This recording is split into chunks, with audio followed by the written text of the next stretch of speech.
یہ کہانی ہے ہر اس مرد کی جس کو ہمارے معاشرے میں برا اور جاہل سمجھا جاتا ہے۔ 18/7/2024 یہ کہانی شروع ہوتی ہے راولپنڈی بس اڈے سے، جہاں سے میں آج گلگت جانے والا تھا۔ گھر سے نکلتے ہی کچھ منٹوں بعد میں بس اڈے پر پہنچ جاتا ہوں اور ایک کوسٹر میں اپنا ٹکٹ بک کر لیتا ہوں۔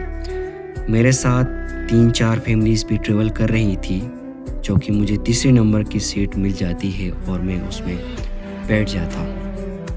کچھ ٹائم بعد 6 بج کر ہمارا سفر شروع ہو جاتا ہے اور ہم گلگت کی طرف روانہ ہو جاتے ہیں۔ مجھ سے آگے والی سیٹ پر بھی ایک فیملی بیٹھی ہوئی تھی جو گلگت سکردو جا رہی تھی اپنی چھٹیاں منانے۔ کچھ ٹائم سفر کرنے کے بعد ہم مانسرا پہنچ جاتے ہیں۔ مانسرا پہنچ جاتے ہی سخت سردی شروع ہو جاتی ہے اور آگے بیٹھی فیملی جس میں 3 بچے اور میاں بیوی شامل تھے۔ شوہر جو خود وہاں پر ہاف شرٹ میں بیٹھا ہوا تھا، ساتھ ہی اپنے بیگ سے ایک چادر نکالتا ہے اور اپنی بیوی پر ڈال دیتا ہے، جو کہ بیوی سوئی ہوئی تھی، آرام کر رہی تھی۔ اس کے ساتھ اپنے بچوں کو بھی شوہر سنبھال رہا تھا۔ ایک کو اپنے گود میں بٹھایا ہوا تھا، ایک کو ساتھ میں سلائے ہوئے تھا۔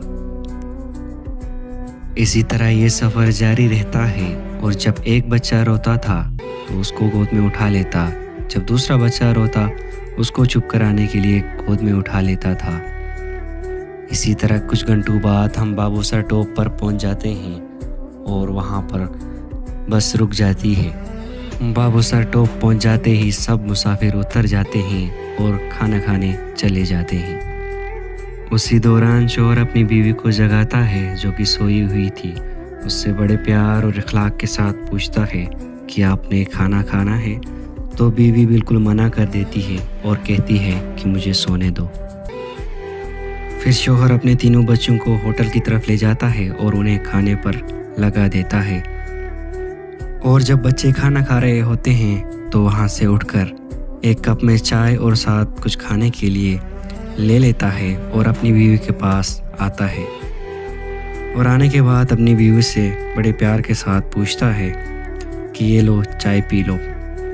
شوہر کا پیار دیکھ کر بیوی چائے پی لیتی ہے اور اسی طرح سب کھانا کھاتے ہیں اور ہمارا سفر پھر سے گلگت کی طرف روانہ ہوتا ہے۔ پورے راستے یہ سب چلتا رہا۔ ایک بار بھی شوہر نے اپنی بیوی سے نہیں کہا کہ اٹھ جاؤ اپنے بچے سنبھال لو، ایک بار بھی اپنے بچوں سے غصے سے بات نہیں کی۔ پورے راستے یہ سب چلتا رہا اور کچھ ہی گھنٹوں بعد ہم گلگت اڈے پر پہنچ گئے اور ہمارے اس خوبصورت سفر کا یہاں پہ اختتام ہوا۔ یہاں پہ میں ایک بات ایڈ کرنا چاہوں گا کہ ہمارے معاشرے میں مرد کو صرف جاہل اور برا سمجھا جاتا ہے، جو صرف اپنی بیوی کو مارتا اور پیٹتا ہے۔ اس مرد کے بارے میں آپ کیا کہنا چاہیں گے؟ کمنٹ میں اپنی رائے ضرور دیں۔ تب تک کے لیے ملتے ہیں اگلی ویڈیو میں۔